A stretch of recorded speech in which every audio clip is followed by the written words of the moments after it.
നാണക്കേടിന്റെ നെറുകയിൽ നിൽക്കുന്നു ഇന്ത്യയുടെ champions trophy team. Red ball ക്രിക്കറ്റിലെ കടുത്ത മോശം പ്രകടനത്തിന് ശേഷം BCCI സീനിയർ പ്ലേയേഴ്സിനോട് ആഭ്യന്തര ക്രിക്കറ്റിൽ സജീവമാവണമെന്ന് നിർദ്ദേശിച്ചിരുന്നു. അതുപ്രകാരം രോഹിത് ശർമ്മ മുതൽ പന്ത് വരെ ഇന്റർനാഷണൽ ഡ്യൂട്ടി ഇല്ലാത്ത എല്ലാവരും ഇത്തവണ രഞ്ജി ട്രോഫി കളിക്കാൻ ഇറങ്ങിയിരുന്നു. താരതമ്യേന ദുർബലരായ ജമ്മു കാശ്മീരിനെതിരെ ആയിരുന്നു രോഹിത് ശർമ്മ, ജയ്സ്വാൾ, ശ്രേയസ് അയ്യർ, ശിവം ദുബെ തുടങ്ങിയ വമ്പന്മാർ ഉൾപ്പെടുന്ന മുംബൈ ടീമിന്റെ ആദ്യ കളി. അടപടലം തകർന്നടിഞ്ഞ മുംബൈ ടീമിനെയാണ് നമുക്ക് കാണാൻ കഴിയുന്നത്. ഇവരൊക്കെയാണോ ചാമ്പ്യൻസ് ട്രോഫി കളിക്കാനായി ഇന്ത്യയെ പ്രതിനിധീകരിച്ച് പോകുന്നത് എന്നോർക്കുമ്പോൾ ആരും ഒന്ന് തലയിൽ കൈവച്ചു പോകും.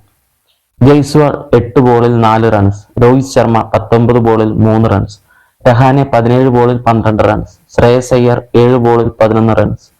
സഞ്ജുവിന് പകരം കഴിഞ്ഞ T20 വേൾഡ് കപ്പ് കളിച്ച ശിവൻ ദുബെ, ഗോൾഡൻ ഡക്ക് എന്നിങ്ങനെയാണ് നിലവിലുള്ള അവസ്ഥ.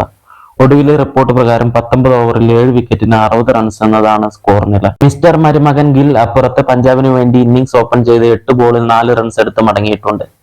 മിസ്റ്റർ 360 ഡിഗ്രി തലചുറ്റി അടിച്ച് ക്രീസിൽ കമന്നു വീണ് കളിക്കുന്ന ഇന്ത്യയുടെ legend X factor wicket keeper Rishabh Pant സൗരാഷ്ട്രക്കെതിരെ 10 ബോളിൽ 1 റൺസ് എടുത്ത് മടങ്ങിയിട്ടുണ്ട്. കടൽ കിഴവന്മാർ ഇന്ത്യൻ ക്രിക്കറ്റിനെ അങ്ങ് കാശ്മീർ മുതൽ ഇങ്ങ് കേരളം വരെ വിഴുങ്ങി നശിപ്പിക്കുമ്പോൾ എത്രമാത്രം പ്രതിഭകളാണ് ഈ വൃത്തികെട്ട BCCI പൊളിറ്റിക്സിൽ സ്വന്തം കരിയർ എരിച്ചു തീർക്കുന്നത്. 2024 കപ്പടിച്ച BCCI ടീമും ഇന്നത്തെ ഇന്ത്യൻ T20 ടീമും ഒരു മാച്ച് കളിച്ചാൽ ഇന്നത്തെ T20 ടീമായിരിക്കും സൂപ്പർ വിന്നർ ആവാൻ പോകുന്നത് എന്നതിൽ തീരെ സംശയമില്ല.